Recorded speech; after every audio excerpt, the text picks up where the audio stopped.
Okay, so namaste, ladies and gentlemen. So I'm going to do a reading for you. I found a card today belonging to the Klimt deck, and I tucked him in at the side just so you could see. But this is him. But I feel every time I sat down, I kept seeing him. And I feel like he just has a lot to say, because I didn't have time to put him into the pack, and I felt like he was staying out for a reason, you know.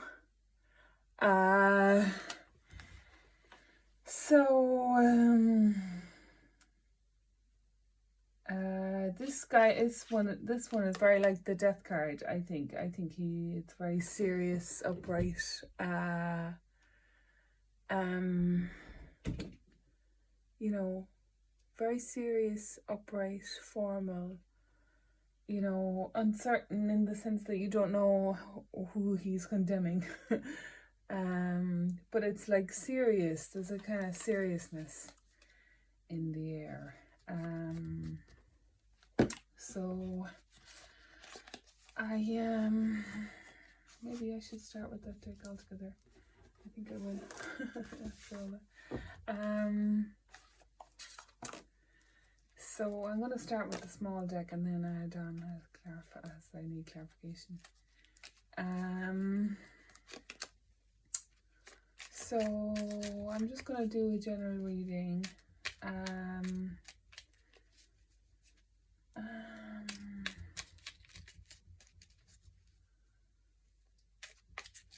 Something kind of funny. I think it's the time of year is September. It's like descending into the darkness of winter, and there's a feeling of uncertainty. And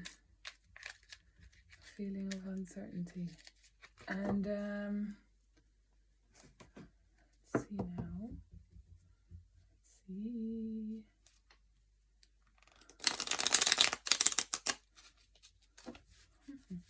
Okay.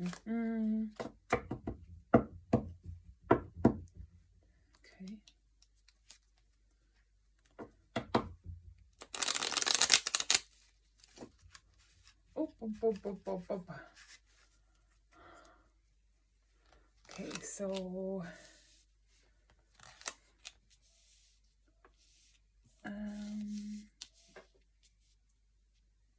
we have the Six of Pentacles and the Five of Pentacles. Teeny, maybe I could get a little closer.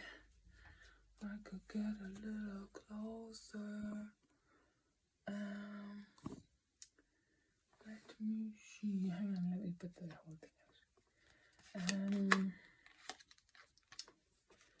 1, 2, 3. Okay, so we have the Six of Pentacles and the Five of Pentacles. Giving and receiving. Five of Pentacles is being left out in the cold. And the Eight of Pentacles is working on your finances. But here it's about a pregnant lady. I guess it's a couple worried about money for their child. And then there is Four of Cups. Four of Cups. Queen of Wands. Four of Cups. As like a sense of boredom. And then we have the Queen of Wands right in the middle. And then we have the King of Cups. King of Cups. And then we have the World, 21. And the Lovers. The World, the Lovers. And the Justice card. So that's interesting. That's interesting.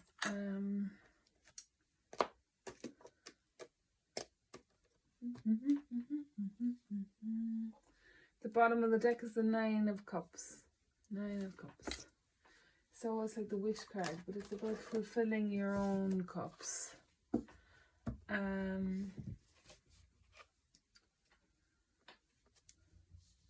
There is a kind of a clear storyline coming up on the cards. There's like it's like giving and receiving from adult to child, and then, you know, the lack of receiving from an institution, and being isolated. And then we have the Eight of Pentacles, and in traditional decks that's like about hard work, working on your money.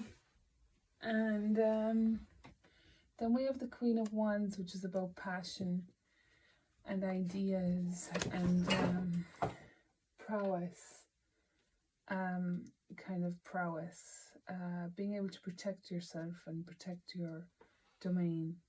And then we have the King of Cups, and he's like he's the keeper of emotions. He's the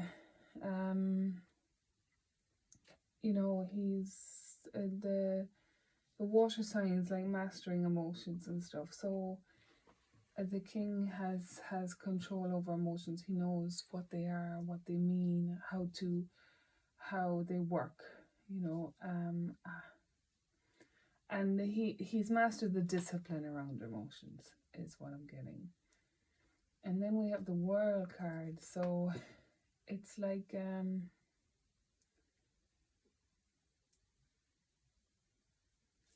it's almost like nothing changes until you get the two in the middle, the king and queen in the middle. It's almost like the same story is just progressing, and nothing really changes until the king and queen are in position. And then after that we get the World, the Lovers, and Justice. So it's almost like until there's an encounter or formalities laid out, then there won't be any progression into the kind of the new world, your new life. But like once these positions are in the right place, then you can receive the blessings. You can receive the blessings and the justice for anything you've suffered. And this is the Klimt deck, and it's interesting. I got the mini one. I didn't get the large one, but I just from my first time using it, I was enthralled by it because it's very captivating, you know. Just the expressions and the figures on it and are really unique. And so I'm just going to look in, even though the storyline here looks very straightforward, I'm going to dip into it further with the Casanova deck.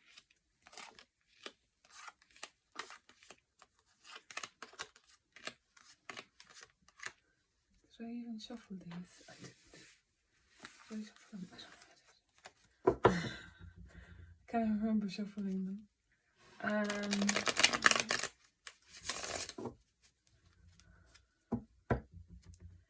There is a feeling of the start of waiting and delays and obstructions. And then there's the Four of Cups, which is just utter boredom and not knowing what's next. It could be that you suddenly get given a position of authority that you're not expecting. Oh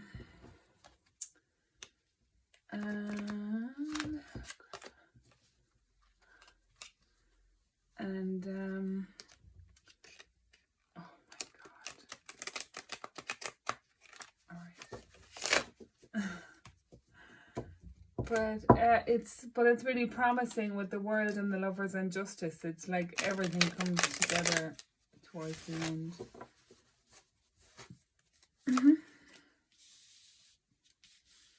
So we have first card out, the Five of Wands. Five of Wands. Six of Wands. Eight of Cups. Eight of Cups clarifying the Eight of Pentacles. And it's really interesting because the first card out was 6 and the second one was 5. And the first card out here is 5 and the second one is 6. So there's a bit of a synchronicity happening here already. 1, 2, 3, 4, 5. So the Eight of Pentacles is clarified by the Eight of Cups. And the Eight of Cups is like shedding an interesting light on this. In the Eight of Cups here, it's about being caught having an affair. So it's almost like the struggles of reality are pulling someone away from a relationship. It's like if there's too much struggle in a relationship, then like you're going to gravitate to something that's more frivolous. You know, if there's too much struggle, you're going to go towards something that's more fun. And so there's a certain amount of that here. And then the Six of Wands.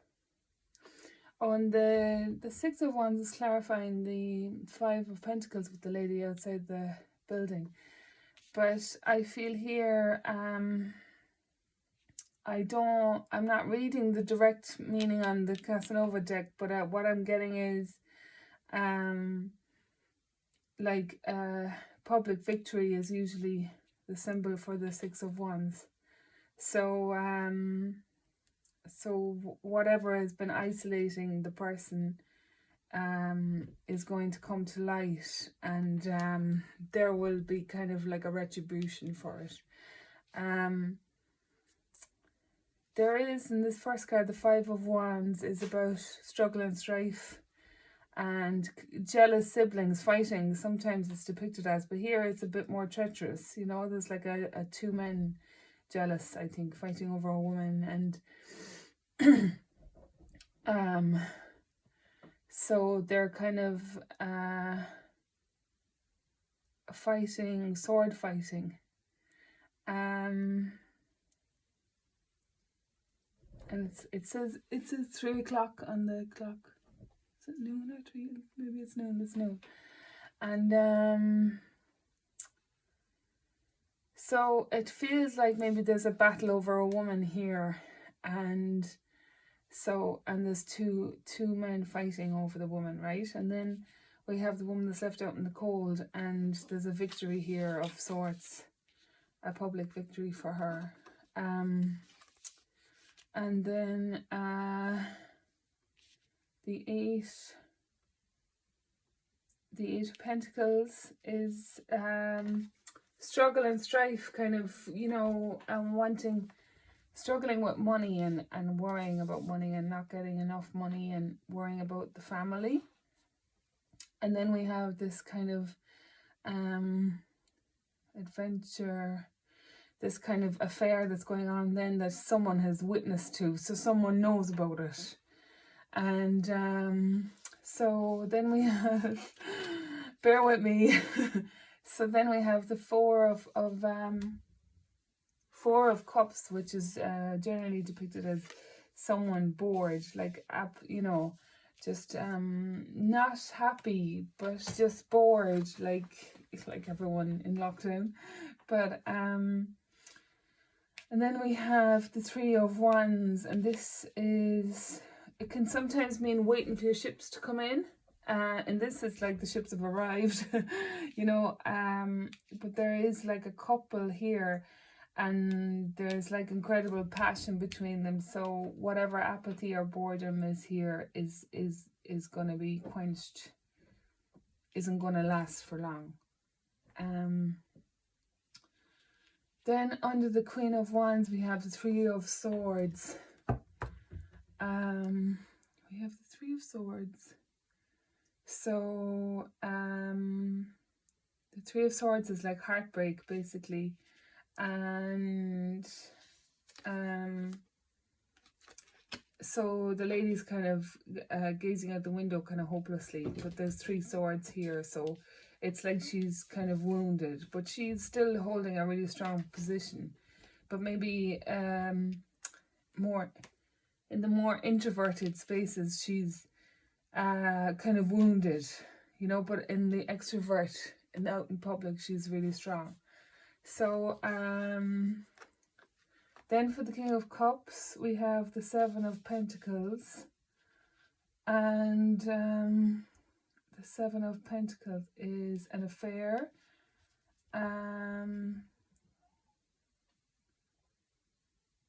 So this kind of suggests that the King of Cups is kind of looking away from the Queen of Wands. And as I said earlier on, he's kind of like has his attentions elsewhere. So I don't know where this is going. So just underneath the World card. So it feels to me from the clarification that there's a kind of formality between the two of these, right? But there's a formality between the two of them, but they're not talking. They're not communicating. So, but there's an unspoken connection there. But it feels like there's a formality that they're both participating in. You know, that seems to be what's keeping them together. So then, and the World then is like suggests like a change, a beginning of a new cycle. And here we have the dueling men, and there's three formal figures here, very formal figures. And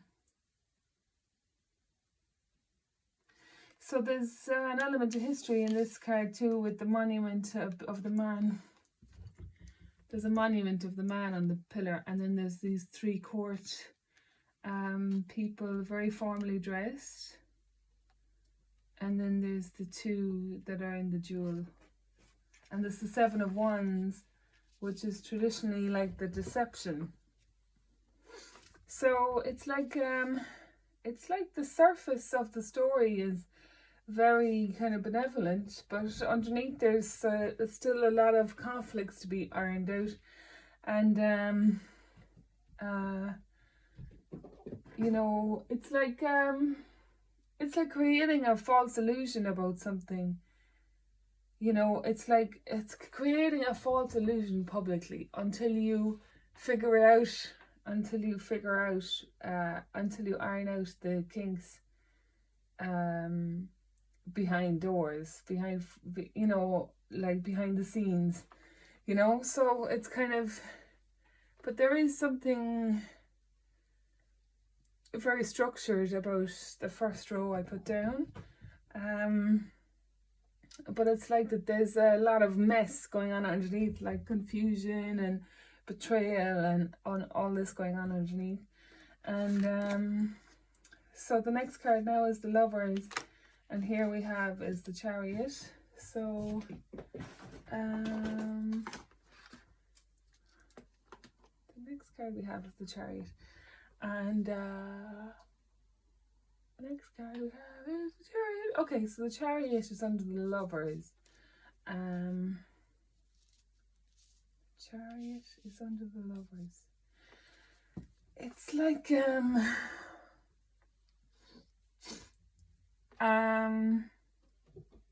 it makes me think of like eloping or something, like a couple getting into a car and just driving away. and you know, and fast. Look, he's like raising the whip to get the horses to go fast. It's like a bat out of hell kind of. And so it's but there's also a sense of separation in this card too. Oh, there's two people in the card, yeah.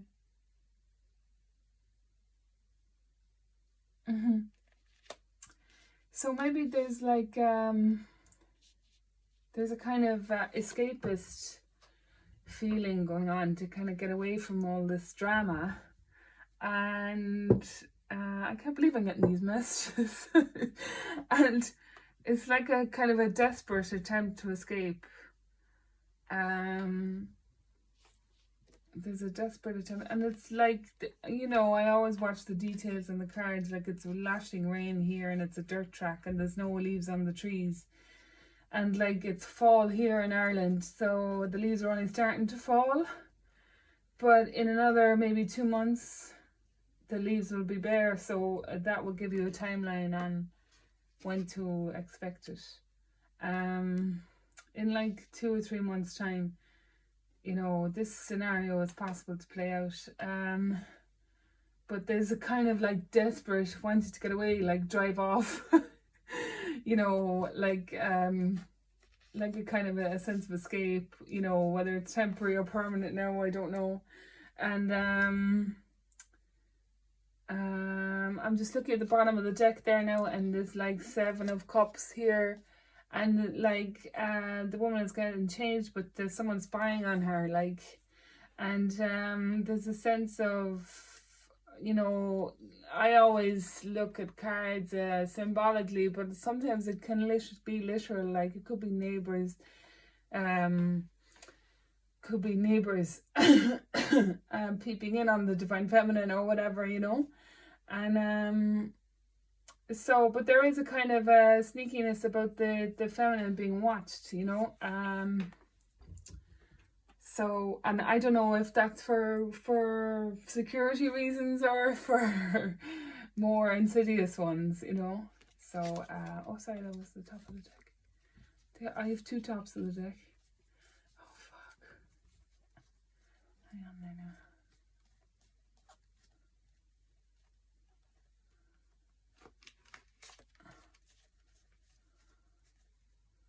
Oh no, no, I'm in deep trouble.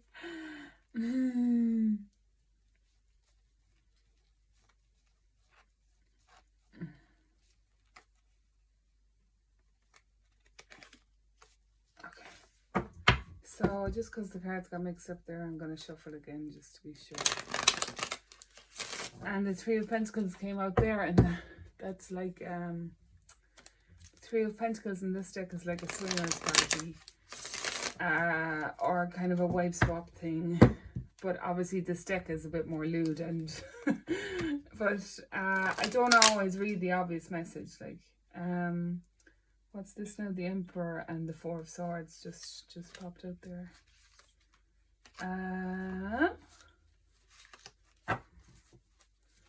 So I'm just going to give it one more shuffle.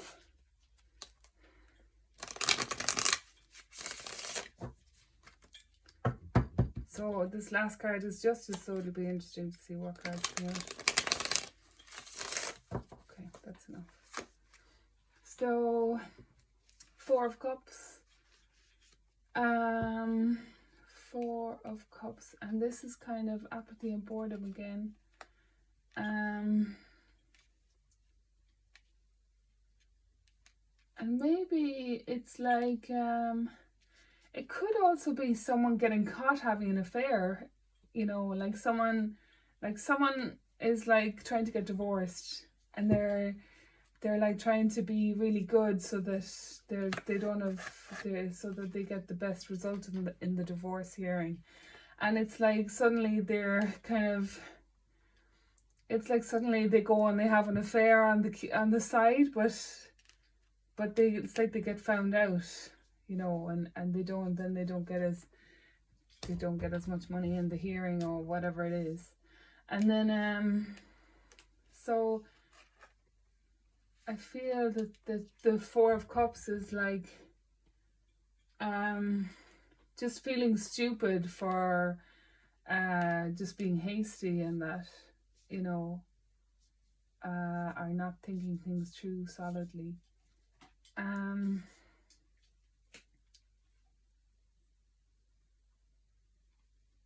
There's something kind of more serious about these cards, though, the Klimt deck, that made me think more seriously about it.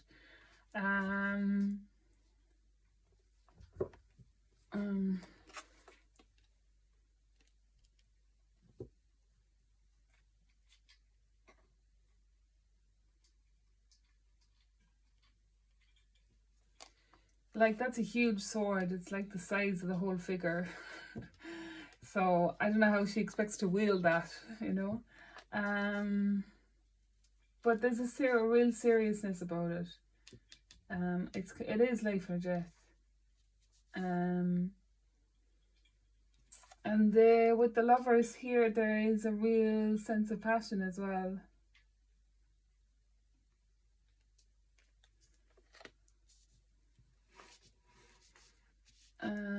I'm just going to pull 3 cards on this last section. So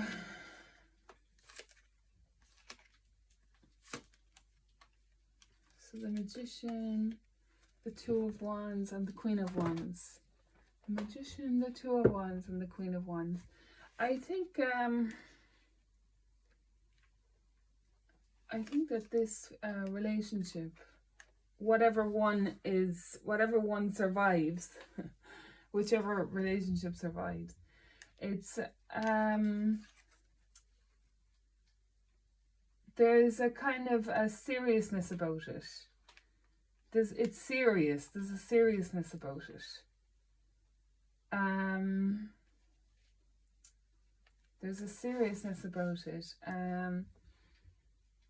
It's not frivolous, you know.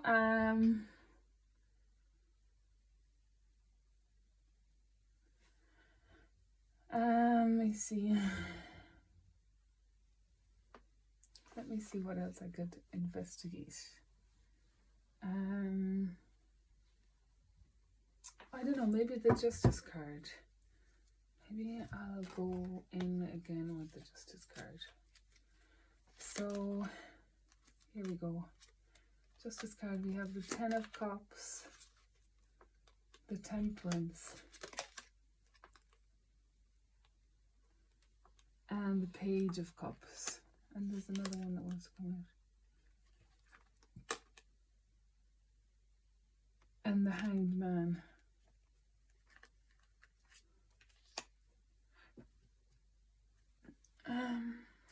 This is Ten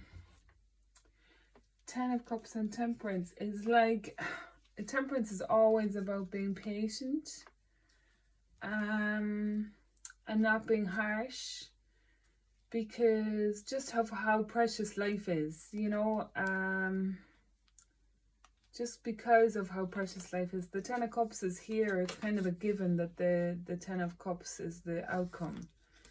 But along under the Justice card with the Temperance card, it's like a need for balance. Like, it's like it's like wielding your sword to the right people, you know. Don't wield your sword to the vulnerable people, you know. You wield your sword to powerful authorities that can take it, you know. You know, you wield your sword to the real enemy, or the real person that's offending you, you know. You don't wield it to vulnerable people. And there's a sense of finding grace and balance and patience with the situations you're enmeshed in, and that's the recipe for the Ten of Cups. And especially with the Hermit as well, it's like biding your time and trying to, you know, while you're waiting for things, enjoying life, you know, even when you're struggling with something that's difficult, that's really like something that's really like offended you, something that's, you know, really serious, that's intruded upon your life, you know. Even so, it's finding ways to stop to smell the roses and create joy in your daily life, you know. And like, you know, finding joy in the mundane, you know.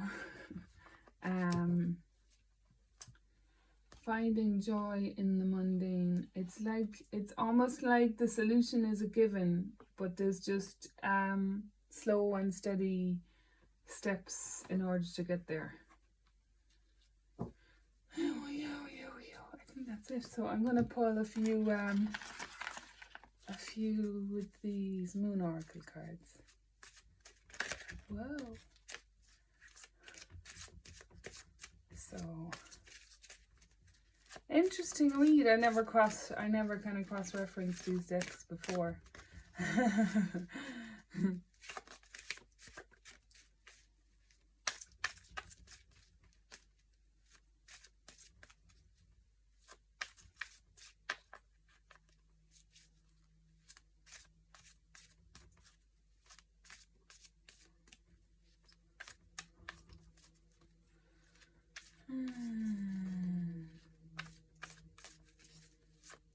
I still don't have a jumper.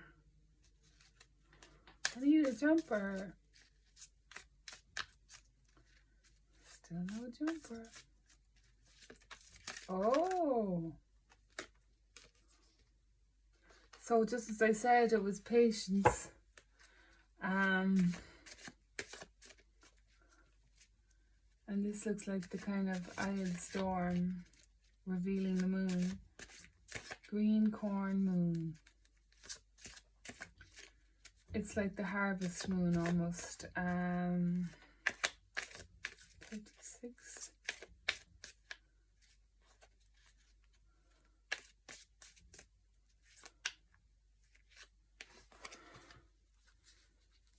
That came out. And this is fear.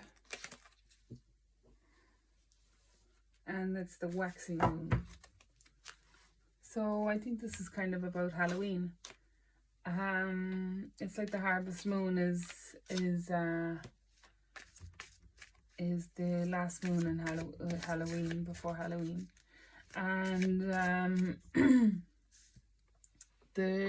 this is very with the crows and the bird cage. It's very kind of Halloween. Makes me instantly think of the up and coming Samhain.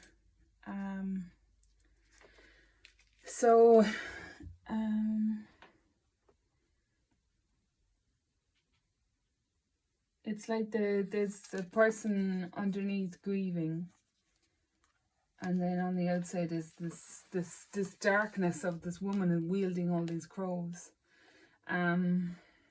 So it's like it's the kind of transformation that's involved in grief, and you know, the kind of the what's the word, not hibernation, kind of hibernation. It's like depression is like an anagram for deep rest. So there's a kind of introversion going on, introvertedness going on. That would probably climax at the Halloween. So what's this? And then this is the egg moon, and this is like trust. So it's like the ducks are waiting for the egg to hatch, and there's a little girl or woman in an egg waiting to be born. So there's like the image of hibernation, and just still being in the chrysalis, not quite the butterfly yet, you know.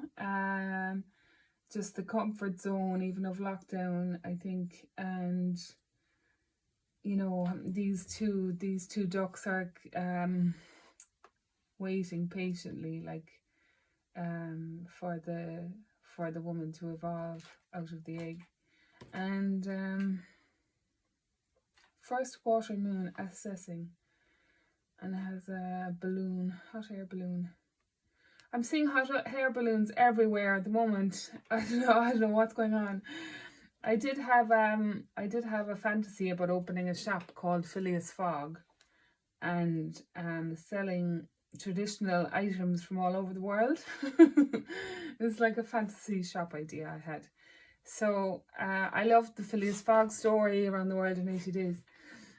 And I think as well with all the alien stuff as well, maybe it's kind of highlighting more primitive aeronautical things. So but this is like looking out, the bird's eye view, looking out it's like hypervigilance. Like there's a kind of it's like there's the vulnerable yolk inside in the egg, and then there's like the hypervigilance on the outside. And then there's this kind of stormy image where you don't know which way it's gonna go. You know, it could turn, the storm could end, or the storm could get worse. So there's this lady is like in a bunker, and this could be literal, like this lady is in a bunker, protecting herself from the storm. And so then there's people protecting, could be a child too, protecting the child, waiting for the child to evolve, to get, waiting for the child to get older, or waiting to tend to the child once they break out of the egg. And then there's this kind of hypervigilance as well. It's like there's a person on watch. There's a person on watch, and so there's serious work being done. There's serious work being done protecting this egg, this chrysalis, so that it's not damaged while it's vulnerable. And it's the same, I think it's the same thing with grief as well. Like, you know, if someone kind of re-traumatizes you while you're grieving, it's like grief on grief on grief, you know. So it's like that there's a kind of militant, vigilant effort being put in to prevent any further trauma on the situation. And the card at the bottom of the deck is self-love. So it's the waxing crescent, self-love. So it's like there's a transfer, a metamorphosis. It's like we're in the middle of a metamorphosis. And there's military on the outside, and there's midwives on the inside, and there's a chrysalis that hasn't been opened up yet. You know, whether it's kind of grief or whatever stage you're going through, it's there's a metamorphosis happening, mid-metamorphosis. And it's like the solution is already expected, but it's just going through, staying in the cauldron, while it starts to boil, you know, and staying in the cauldron until those winds have passed, you know, for sure. So I didn't expect that to come out now. So that's my reading for tonight, and I hope you enjoyed it. So talk soon. Bye.